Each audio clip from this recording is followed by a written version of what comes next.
JLF's Brave New World welcomes you back to our second session of the day.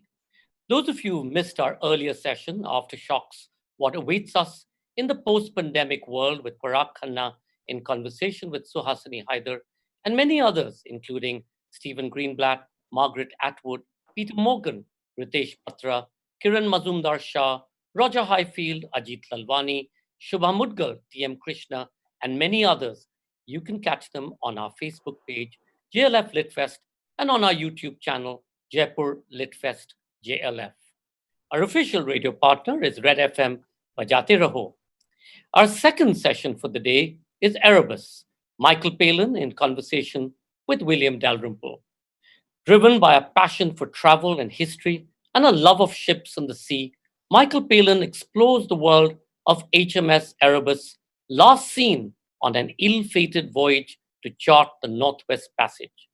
Michael Palin established his reputation with Monty Python's Flying Circus and Ripping Yarns. His work also includes several films with Monty Python, as well as a private function, Fierce Creatures, and a BAFTA-winning performance as the hapless Ken in the film classic A Fish Called Wanda. He's written and appeared in the films The Missionary, American Friends, and the television play East of Ipswich and Number 27. Palin has also written books to accompany his 8 very successful travel series. Between 2009 and 2012, Palin was president of the Royal Geographical Society. In 2013, he was awarded the BAFTA Fellowship. In conversation with him this evening is William Dalrymple, the best-selling author of In Xanadu, City of Jinns, From the Holy Mountain, Age of Kali, White Mughals, The Last Mughal, 9 Lives, Return of a King, and Kohinoor. His new books include The Anarchy, The Relentless Rise of the East India Company, and Forgotten Masters, Indian Paintings for the East India Company.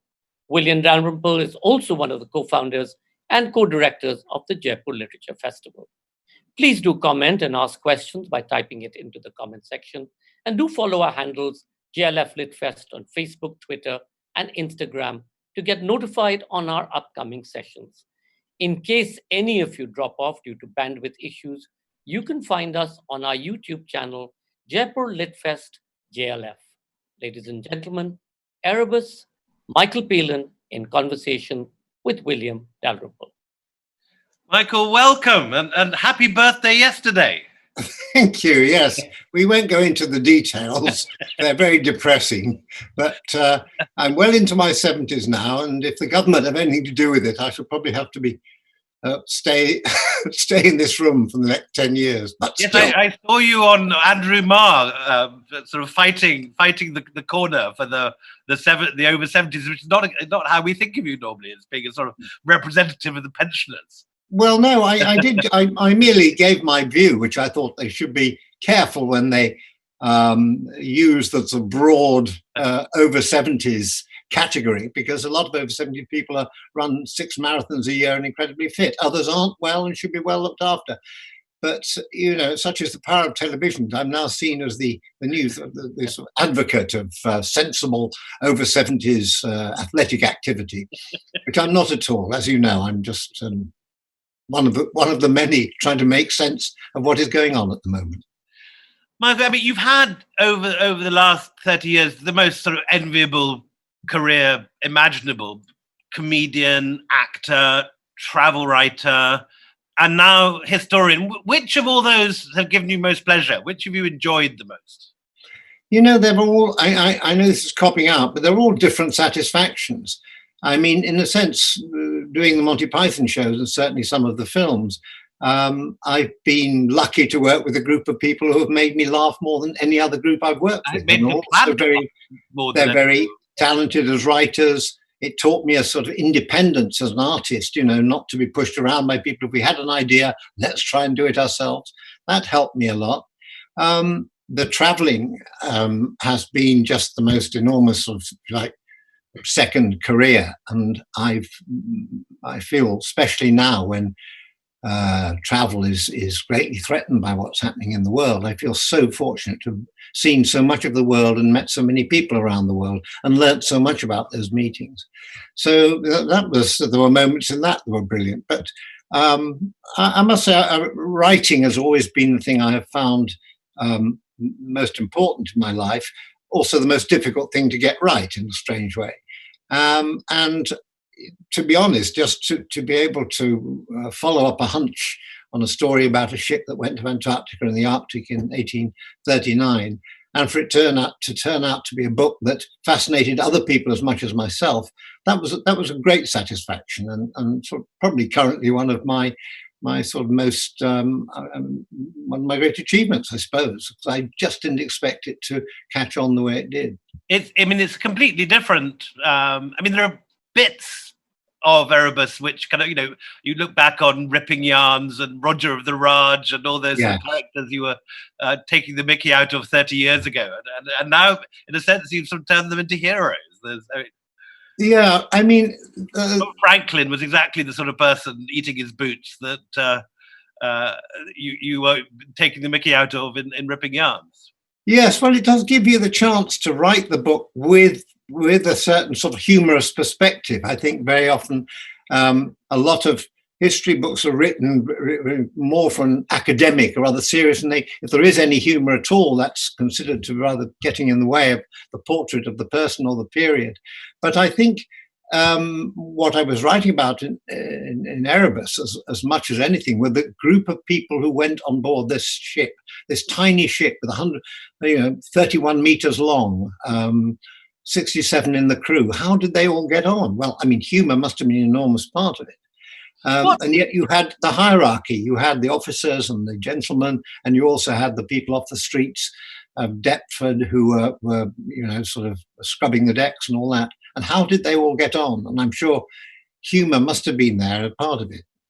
We've seen you, obviously on the telly, pole to pole, and taking an interest in the Antarctic. But was that what first drew you to the story, research for that? Or how did you get onto the whole Erebus story? No, it was a rather roundabout way, and sort of the drivers of the whole thing, the inspirations, were my love of history and geography, which had been there since I was very, very young. I just loved maps and atlases and the National Geographic magazine when I was young. And I'd been asked by a club in London if I would give a talk about a member of the club at any period. This is the Athenaeum Club, so 1830 it was founded. And I chose to give a talk about a man called Joseph Hooker. And Hooker turned out to be the great botanist who ran Kew Gardens, made it into one of the great gardens and horticultural societies in the world, and had been a member of the club. And I chose him, this is a rather roundabout way, because I'd been filming in Brazil, and I'd found that during the 19th century, Brazilian rubber seeds were smuggled out deliberately by the British, brought back to Kew Gardens, germinated there, then sent out to the British colonies in Malaya and India or wherever. And in the end, the Brazilian rubber industry just totally collapsed. And there was this kind of act of piracy I thought was very interesting. Who authorized that? And it turned out that Hooker was well involved with all this. So I thought this is a good story. This has got two sides to him. Anyway, cut to the chase. I start reading, and I find that at the age of 21, this rather starchy-looking Victorian with little spectacles and a smart suit on had actually chosen to be assistant surgeon on HMS Erebus, a ship going off to the Antarctic. He was 22 years old at the time. No one had ever done what the ship was intending to do. So I thought, well, this is interesting, and I'll follow him through. And after a bit, I found... And where are you researching all this? Is this in your RGS persona, sitting at the archives of the Royal Geographical Society, or are you disappearing in the British Library, or what? Yes, I use the RGS, Royal Geographical Society, but also used the Maritime Museum, the archives at Kew, very, very important, because you have a son who actually works at Greenwich. I saw you have a window. Yes, my son Will, quite extraordinarily by coincidence, became a man who was in charge of conservation work at the Painted Hall in Greenwich, which was actually a stunning bit of work on everybody's behalf, and restored this amazing hall to its former glory. So he was working there. So yes, your father and son duo sitting in Greenwich getting out maps and stuff, or yeah, no, he wasn't. He avoids me rather. I mean, he wanted to get on with his work and not Dad appearing, in case it made it look as though he'd got the job because Dad was around and all that. So quite rightly, Will wanted to be independent. But this is a story which is not quite on the point. But just recently, I had I had a heart valve operation in September last year, quite emergency operation at Bart's Hospital in London. A week later, Will gets the job of restoring the Great Hall at Bart's Hospital in London. So this father-son act does seem to be sort of going to run and run.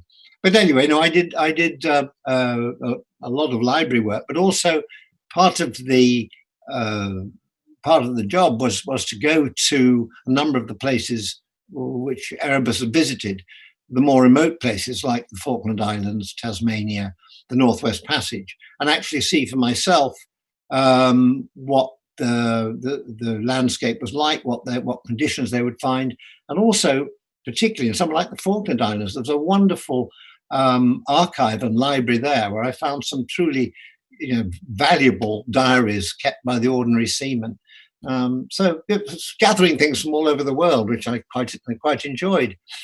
Bizarrely, my favorite book last year was this other book, Endeavour by Peter Moore, which is another biography of a ship, also full of botanists sailing off. A wonderful. I mean, did the two books appear sort of simultaneously by chance? Because they're well, yes. I mean, I got a bit of a shock because I heard that this book, with a single word title, which began with E, and was about a ship that went around the world, was actually coming out. I thought, God, some publisher, how could they do this? There must have been some intelligence there. Someone's done a little bit of pirates, a bit of spying here and there.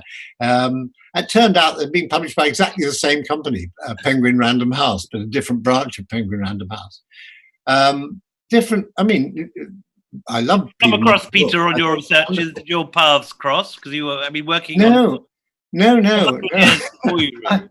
might have given up if we had, because he was being published before me. I might have said, well, this is not a good year for books for ships beginning with E. A great book, though. And how did you take to research? I mean, again, one pictures you sort of, hanging out with film crews, with John Cleese and Eric Idle and Jamie Lee Curtis, but not at all with sitting in on a desk. No, 19th century letters. I did ask Jamie Lee Curtis to come along, but she couldn't see the point. Well, it's very interesting because I remember meeting you at the Lahore Literary Festival 2 or 3 years ago, and you were working on the Anarchy. And I said, how do you do research? How do you possibly deal with the amount of material you've got to get? And I think you just said, well, you've got to have a good filing system. When I did my first history book, when I'd been doing travel books and made the jump to history books, I went and saw Anthony Beevor, and he showed me his card indexes and how he did it, and I just stole the system. I went out and bought a card index on your recommendation. But what I did think was important, and I considered this at the start, was that I wanted to do all the research myself. I didn't want to hire a researcher, because if they found something really interesting, why wasn't I there at the time? And would I have found some more? Would I have pressed for some more? How could anyone else really know what you were looking for? So I don't know if you get that same feeling yourself. Yeah. I was sort of exploring, and sometimes you'd find nothing. Other days would be absolutely golden days where you'd find a captain's log, or more importantly, material written by the crew, which are very little of that. Letters home and all that. That was one of the extraordinary things of the book. You managed to get not just obviously the officer class who were literate and keeping, and were being paid to keep diaries as part of their job. But you got a lot of a whole span of humanity. Yes. I mean, some of the letters really show you a very different kind of experience that they're going through. It seems to be more like what I would have felt, for instance, when Erebus is on its second journey, which is to be its fatal journey to the Arctic, and they're in the Orkneys at the last sort of stop before they go off to Baffinland. And the officers and the captain appear to be very gung-ho and having a jolly time and can't wait to get going and writing home that we'll be through the Arctic, we'll be through the Northwest Passage by next summer, see you in Hawaii and all that sort of stuff. And then there's one letter from a carpenter on one of the ships just to his wife, which is a very touching letter. It's not very literate, but it's really saying, we're all in God's hands. This may not work out. And if something does happen, I'll always remember you and the dear children and all that. It's a most touching letter and makes me feel that I'd have felt like that at that time. They were going off to do something no one had ever done before. So take us through that bit of the story, because I mean, things, as you say, get pretty hairy. Yeah. Well, as I say, the second voyage of Erebus, which was through the Northwest Passage, started in 1845. It was well funded. It was the Admiralty were very much behind it. They were very keen that at last we should find the British rather should find the way through the Northwest Passage, the magic pathway to the Orient, to Cathay, which had eluded everybody for centuries. But now they'd done so much pre-exploration, it would be easy. So it set off very People confident. have been looking for that since the time of Shakespeare, haven't they? There'd been early trips. Yeah, exactly.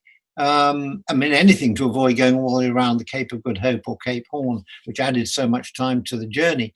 But they felt this was the time to crack it. This was 1845. Erebus and Terror had proved themselves in the Antarctic at being very, very successful in the ice. These were two sort of specially adapted ships which have been repurposed to become ice ships. I mean, to take Yes, on. I mean, they were not big ships, as I say, 30 meters long and not intended for ice work. They were intended as bomb ships, and they had mortars on deck, the idea was you would put heavy mortars, tow them to a sort of a town that you were besieging and bombard them from the sea. And these mortars had a very strong recoil on them, so the ship had to be very strong. The decks and the planking had to be very strong. But there were no wars from hardly any, from 1815 after the end of the Napoleonic War, the beginning of the Crimean War, was an unprecedented period of peace. So what were they going to do with these ships? Get rid of them? No, we'll try and find out about the one area of the world we don't know, which is the Arctic and Antarctic. So they were adapted. They put a bit of a shield of metal around their bows, but not much else. So off they go in 1845. The idea was to get across the Davis Strait and Baffin Island into the Northwest Passage before the weather got bad. A lot of ships got iced up at that point. They were last seen off the coast of Greenland. The two little ships, Erebus and her sister ship, the Terror, disappearing over the horizon, were seen by an English whaling ship going south. And that was the last anyone saw of them. What we know is that they were prepared for 3 years in the ice. This was, the people knew that it perhaps wouldn't all be done in one season. So no search parties were really sent out for about 2 years. And then Lady Jane Franklin, very dynamic lady who was the wife of Sir John and who had got in the job. Tell us about Sir John, the man who famously ate his boots. Yes, he sounds like a ripping yarn. Even yes, I know. Yeah, it's a title I'd die for. But why did he eat his boots? Well, I don't think it was out of preference. It was just he was a great explorer in the Arctic. He wasn't always very successful, and he got to one overland expedition, got very, very stuck. The conditions were dreadful. They ran out of food. The suggestions of cannibalism, and Franklin in his book, which they all wrote books actually when they came back. They always knew the advantage of a good account. They sold very well, and he talked about how he was forced to eat the shoe leather off his shoes. So the publishers, the marketing people decided, yes, too good to miss this. So that was why he was called the man who ate his boots. But the key thing was on the final journey, Northwest Passage. He was quite old. He was 59 years old and 60 when they actually crossed the Davis Strait. And many people thought that was a bit too old for a journey of this, as demanding as this. Anyway, after 2 years, they started sending out search parties. It was 3 years before they found the first evidence of anything to do with the whereabouts of the two ships. They found 3 graves on an island called Beechey Island up in the Canadian Arctic of people who had died in the first year of the expedition. After that, really total silence until about 9 years later. A man called John Ray, who was a scout for the Hudson's Bay Company, discovered through Inuit contacts, which turned out to be very, very important, that they had relics of some of the men there. They had badges, they had headgear, buttons and things like that, which showed that they had found the bodies of the men at some point. And they just got iced up and starved to death. Yes, they had run into 2 of the worst years for ice in that century. It was extraordinary cold, and the ice they found ice sort of straight ahead of them. They should have just gone west towards the Bering Strait, but there was an ice field across there, so they turned south, hoping to go round, which is now the way that people go. But that took them into very narrow little straits, which, if there was ice around, that's where the ice got stuck and was thicker. And they were there in the ice for about 3 years, just stuck. And recently the ship turned up. Marine archaeologists have found yes. And this is what really made me decide there was definitely a story. It's a bit like the man who ate his boots, the fact that the ship was discovered in 2014, 30 feet down beneath the waters of the Canadian Arctic. That was quite extraordinary and got everyone very excited. It was within diving distance. People have gone down every season and discovered material on board. No bodies yet, no papers, sadly, but lots of fine crockery, bottles of wine, all that sort of stuff have been brought to the surface. And Erebus was discovered, I say, September 2014, and last year was the best diving year of all, season of all. They spent about 6 weeks and found an awful lot of material, which they're processing at the moment and will doubtless tell the world about later. But there's some very good films and videos on the internet of a remote controlled camera going in deep into the cabins and the passageways of Erebus. Very spooky. Are you planning a documentary or selling the film rights or anything like that? Is that? Oh, I'll say. Do you know anyone who wants the film rights? I'll talk to them any day, anywhere.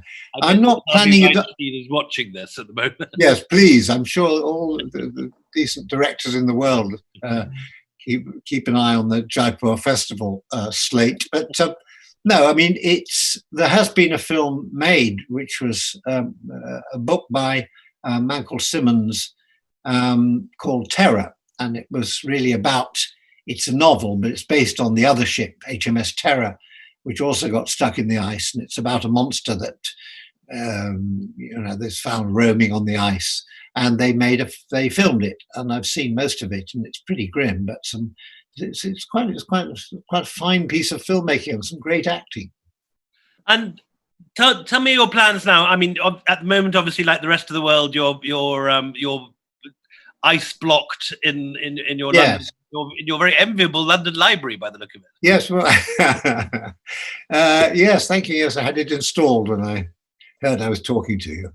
I said, Willie would like to see a few books, some of which are yours. You can't see them too closely. No, I mean, I'm stuck here, and because I've had the heart operation quite recently, I kind of, to me, it feels like an extended recuperation. So I'm not rushing around. I want to go and do some more filming. I'd like to travel more, but primarily I see the next few years of my life being about writing, and you know what it's like if you write a book that's successful and people want more. It's the most wonderful and welcome reaction possible. Do you have a plot? Are you researching under lockdown, as many of us are? Well, yeah. I've got a story which is actually based on my family and about. I can't really give it all away, but a member of my family who died on the Somme, and it's really about how someone of that age, quite young, ends up leaving the world of Victorian vicarages and all that, and a very sort of ordered and quite competitive Victorian life, and ends up first in India in tea plantations, then in New Zealand, going on an assisted passage of 30 quid or something like that, becomes a sheep farmer, goes to Europe, fights at Gallipoli in the Somme, and dies on the Somme. How do you fit into this family life? How does that actually happen? How does the trauma of that affect the family? And have you got the letters under lockdown? Is that what you're reading now when you get up in the morning? I haven't. I know. Actually, lockdown is not that useful because I need to now go to archives. I need to talk to people and get them to sort of have meetings and see what they can find. So what I'm doing is compiling a sort of a shopping list of areas where I want to write, which I want to write about, because it's a story you could go into at any particular point. There are various members of the family have all got good stories to tell. So it's a question of how much you do for each one. So yeah, I'm sort of making a little after lockdown list. You lost your oldest writing partner this year, Terry Jones. Yes. Can you talk a little about him? I mean, a great hero to those of us that grew up with the Pythons, and yes, the pair of you have done so much together over so many years. Well, Terry was, from the first time I met him at Oxford in 1963, I just found him the wonderful mixture of being quite academic, very bright, a good writer. He could design, he designed magazine covers and all that, but also had, he was a very, very sort of idiosyncratic actor, could turn in wonderful performances and had a great sense of humour. I just thought it was just the most wonderful kind of mix of talents and qualities. And he obviously saw something in me and what I could do. And it just worked out that we had a relationship that not only, we got on well socially and personally, but also managed to be able to produce an awful lot of material, comedy material. So even before your writing partnership both preceded and came after Pythons. I mean, you Oh, yes. Yeah. It preceded Python. It began at Oxford. Then when we left Oxford, we wrote for David Frost, The Frost Report, and then a series for children called Do Not Adjust Your Set with David Jason, and then Terry and I wrote something called The Complete and Utter History of Britain. So we'd done about 3 series before Python. And I loved Terry. Terry had a sort of, he had a real passion for everything he did. And sometimes it worked, sometimes it didn't. But his fascination with looking beyond the orthodox view, that was a great thing about Terry. He was a bit of an orthodox thinker. And within the whole sort of Python group, were you always a pair? Was it always you two doing your stuff together and then the other, Cleese separate, or how did that work? Or... Yeah, we were a writing pair, and John Cleese and Graham Chapman were a writing pair. And Eric Idle wrote on his own, and Terry Gilliam sent in his stuff on his own. But Terry and myself, yes, we carried on writing most of the material with just the two of us. But then what would happen was when we'd get together, there would be a Python meeting around a table. Basic sketches might have been written by different people, but then the way it was all put together, which is very important with Python, the actual sort of cementing the bits in, the grouting that went into putting the show together, that came from everybody, and everybody chipped in. But you had to provide some all building the blocks. bits we associate with you in Python, like the lumberjack song and blackmail and so on, were those bits you wrote yourself? I mean, did you always perform stuff you wrote, or could it be passed around? Yeah, it could be passed around, but you got first option. If it's something you'd written, because you would read it, you'd be the first to read it to the group, you see. So if it worked, people would just say, well, no problem, that's great, fine, you do that. But we were quite, you know, a community group in a sense. We all wanted to make sure that everybody had some good work to do in every show. And so things were the Dead traded Parrot? around. Who came up with that? I mean, that. Dead Parrot. No, I was just a performer in that. That was Graham Chapman and John Cleese, who were just at their best, terrific writers, and they wrote the Dead Parrot sketch. And the lumberjack song. The lumberjack. Oh, that's yes. I must claim credit for the lumberjack. Myself and Terry wrote the lumberjack song. Yes. Brilliant. We've got questions pouring in. I'm longing to ask more about Python. Oh. I grew up very, very much with Python, and I mean, I can recite great swathes of it all by heart. And you occasionally then meet other people that can recite the whole of Holy Grail by heart. Yes, I usually avoid people like that. No, it's only jealousy, because none of us can ever remember anything. And people are very disappointed when they say, Michael, do your lumberjacks? I can't even remember the song. Well, I just about can. Okay, so lots of questions pouring in. Yeah. Sure. Michael, this is Michael Frood, says, glad to see you well. I've just finished your diary collection and just finished Erebus, and I'm utterly gripped and fascinated. Any plans to release further diaries?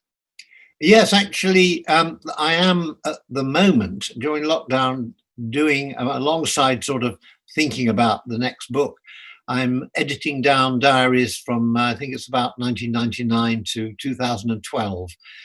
So I'm going through those. Actually, something you can do perfectly well at home. You don't really need anybody else.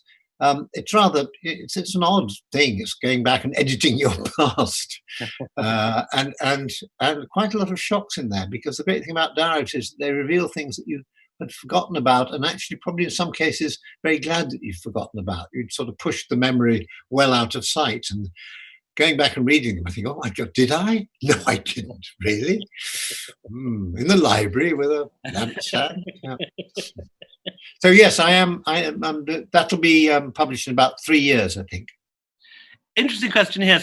Mia asks, how do you balance travel with having a family? I mean, famously, you stayed, unlike many of the Pythons, stayed with the same partner for your entire life, and even written plays about your first meeting.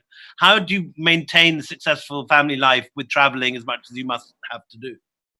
Well, I have a very tolerant wife who is not a traveller herself, so I don't feel that I am doing what she would want to do, and so there's very little resentment. In fact, she's quite keen when I go away for long periods. So we don't know, but no, she's very tolerant. I think we've been together a long time, Helen and myself. We've been married 54 years, and we knew each other for 3 or 4 years before that. And I think that the thing that brought us on the together, beach at Southwold, as we now learn. Yes, that's right. We met on the beach at Southwold, exactly. And I think it was sense of humour that brought us together. And ever since then, you know, it's felt that what's important about keeping a relationship together is actually being able to make the most of whatever talents you have. And when I was offered, for instance, the travelling, the journeys abroad around the world in 80 days, I mean, Helen knew that I loved to travel, and I, you know, it was something that I would be, she hoped, quite good at. So have a go. So it's, as I say, it's just understanding in the family, really. And the absence makes the heart grow fonder, that corny old thing, but it is true when you come back and everything seems new and wonderful. Well, sometimes it is. Well, who bought that? Has she ever put her foot down and said, no, you are not going off to the Himalayas or anything like that? We came close to it with my recent journey to North Korea. Helen wasn't terribly keen about that. Quite a lot of people don't come back from that particular destination. What? Quite a lot of people don't come back from that particular destination. No, I think, yeah. So I was quite glad that she felt she wanted me to come back and stay. But again, yes, that took a little bit of persuading. But in the end, I think because the conditions in North Korea, by the time we actually made our journey, had been one of their rare moments of accord and rapprochement, and they were talking to the West, and they were talking to the South Koreans as well, and the pressure seemed to be slightly less than it used to be, and the dangers there of going and not coming back seemed to be reduced because Mike Pompeo had been out there, Trump was going out there, for God's sake. So I think for that short period when we were able to go, we were very, very fortunate to have a time when they wanted to open up to the world rather than close down. Another travel question here. Do you think that travel writing will be redefined by the pandemic? Will traveling from one place to another have the same romance and ease, or will stringent visa rules and border controls now curb travel? I think some of the best travel writing is always done in quite difficult conditions. Just going to some... your boots. Yeah, well, eating your boots, exactly. And eating all sorts of other things you have to eat. But I think it is about exploration, and it's about pushing yourself and going to places that would seem to be not conducive to comfortable times, and not even knowing quite what you're going to find when you get there. And I think this may suit the post-COVID world, because mass travel, stacking the planes, making them cheap and cheerful, is just not really going to happen for a long, long time. And I think that sort of passive traveling, going in large numbers to look at a town and then move on in a great big ship or in an airliner or something like that, that's just not going to happen for a long, long time. Whereas I think the more independent traveller, the people who really like travelling and are active travellers rather than maybe passive travellers, will find a way and will find the world challenging. And interestingly enough, I mean, although we can see that it's going to be far, far more difficult to travel, we are, on the other hand, suddenly feeling part of the rest of the world as we never have done before. Just from the league tables of where coronavirus has gone, where COVID is happening and all that. We still don't know what will happen in Africa or South America and all that. So actually, in a way, we are learning more about the world through this than you might have expected. It's bringing us oddly closer, whilst technically further away. We had an earlier session in this series with Stephen Greenblatt, and he was saying that during Shakespeare's career, apparently for 180 months, he was associated with the Globe, and the Globe was closed for 40 of that 180 due to plague and really, pandemic.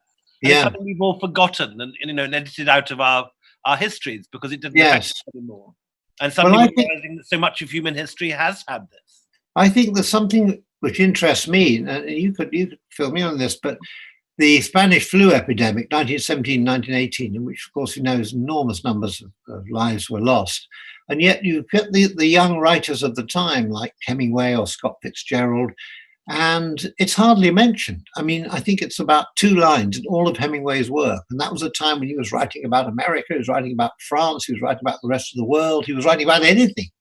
Why was this, what would appear to have been a mass global trauma, ignored? Interesting. Yeah. There's another answers on the postcard, please. There's a question about your diaries, which interests me too, because I've always failed to keep a diary on a regular basis.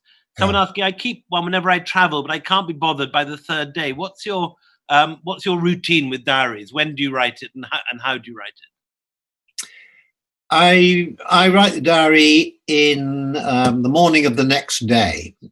I've tried writing a diary on the same day, and it's a different sort of thing. It's usually by the evening with sort of wine-stained pages and sort of strange bits of sort of experience. May have been dreams and may not. But the next morning, you can reflect on it and you have a bit of perspective. So I write usually first thing after I've got up, had breakfast, sit down, write the diary. And you have to do it as a sort of habit. It's a bit like cleaning your teeth or anything like that in the morning. And some days are extremely dull. And I think, why am I writing this?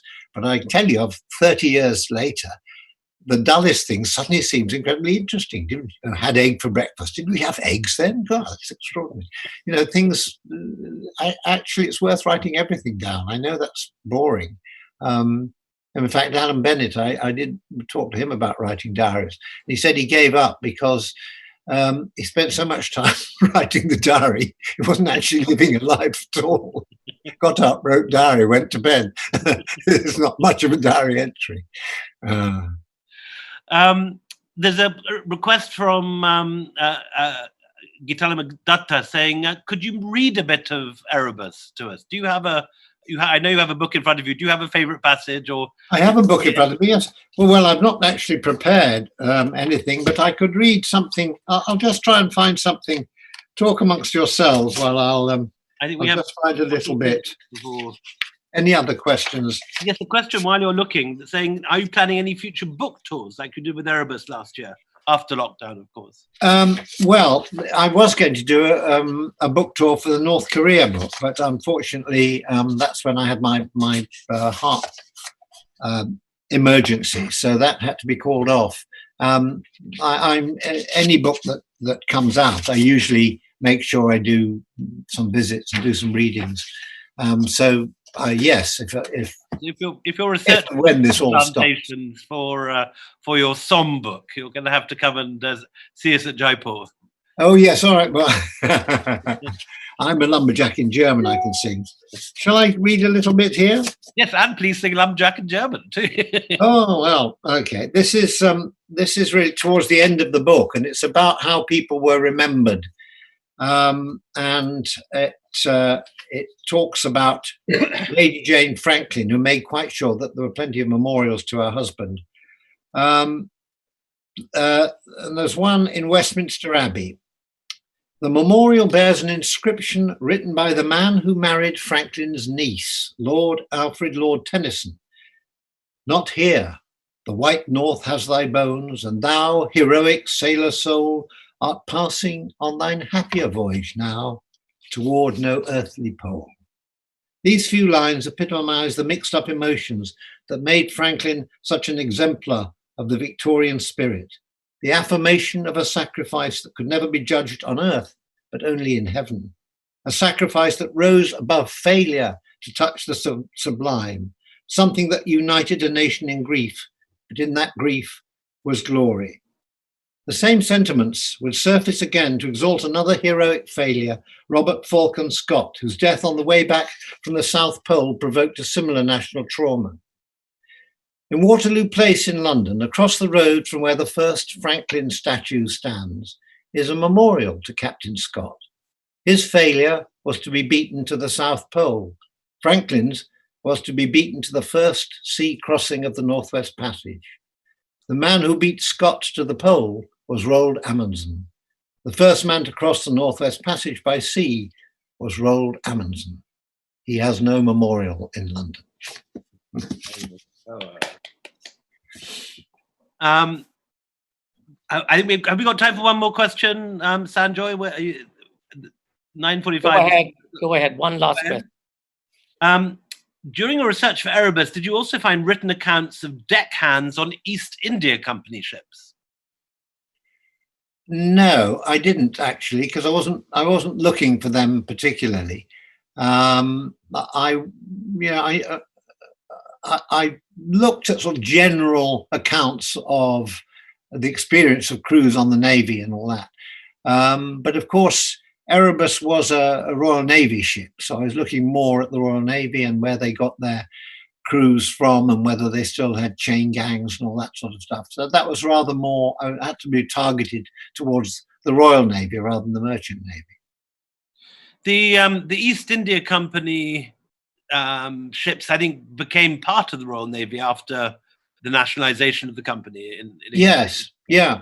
I mean, it's a fascinating, and once you've begun researching, even what happened after the Napoleonic Wars, what happened before or after that, it's difficult to find a lot of good material on the men who actually served on board the ship as crew. As you say, the officers all had to keep diaries. The men didn't necessarily have to do it. They wrote letters, but not all of them were that literate. So there aren't many letters around. But to me, it's the absolute beating heart of the story of a ship is what happens below decks. Well, we look very much hope that in your Somme travels, after this is all over, that we see you here. I mean, you've written such wonderful stuff about India in the Himalayan project, and in and out of your other. India's been diving and ducking from Roger of the Raj in and out of other projects. So well, I like a lot of Indian books, Indian literature, and Narayan. I'm reading a bit of him at the moment, so it's some wonderful stuff. It's very much a sort of two-way process. Thank you so much for joining us, Michael. Okay, thanks a lot. Thank you for having me. Thank you all. Thank you. Sanjoy. Thank you, Michael Palin. Thank you very much, William, for that. That was fascinating. And for those of you watching, if you want to get a copy of the book once the lockdown lifts across the world, you can do so, I hope, on Amazon. We thank our official radio partner, Red FM, Bajate Raho, and please do remember to log in on Saturday, the 9th of May, and Sunday, the 10th of May, for our next set of great sessions brought to you by JLF's Brave New World. On 9th May, we have The Future Has Arrived, Marcus de Sotoy in conversation. The coronavirus crisis has accelerated the fusion between cyberspace and the real world. Marcus de Sotoy gives us glimpses of what is to come in the future between technology, artificial intelligence, and what we call reality. This will be broadcast at 7:30 p.m. Indian Standard Time, 3 p.m. British Summer Time, and 10 a.m. Eastern Daylight Time. The second session is yours virally. Pranay Lal in conversation with Pratik Kanjilal. Viruses are all around us, and of course, as we've been made rather dramatically aware, even within us. They have dictated the course of evolution of every creature that has ever lived. Join natural history writer Pranay Lal and journalist Pratik Kanjilal to understand the story from the virus's point of view and see the world from their perspective. This will be at 9 p.m. IST, 4:30 p.m. BST, and 11:30 p.m. Eastern Daylight Time. On 10th of May, we have Nobel laureate Orhan Pamuk, the Museum of Innocence. Orhan Pamuk will be in conversation with Chandrahas Chaudhary, and that will be followed by The Consolation of the Past, The Promise of the Future, Chitra Banerjee Devakurni in conversation with Amit Mazumdar. We look forward to seeing you all on Saturday, the 9th of May, and on Sunday, the 10th of May. For all of you who've enjoyed the world music extract that we bring to you at the end of each session, we have a special sequence from the Jaipur Music Stage Archives. Grammy Award winner in 1994 and the winner of the Padma Shri and the Padma Bhushan and recipient of numerous musical awards, Pandit Shri Vishwa Mohan Bhatt hails from a family that has a 300-year-long lineage. A disciple of Pandit Ravi Shankar, Vishwa Mohan Bhatt took on the mantle from the maestro Radhika Mohan Maitro, who created the Mohan Veena. We play an extract from his performance at the Jaipur Music Stage. Till we see you again, stay safe, stay well.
Bye.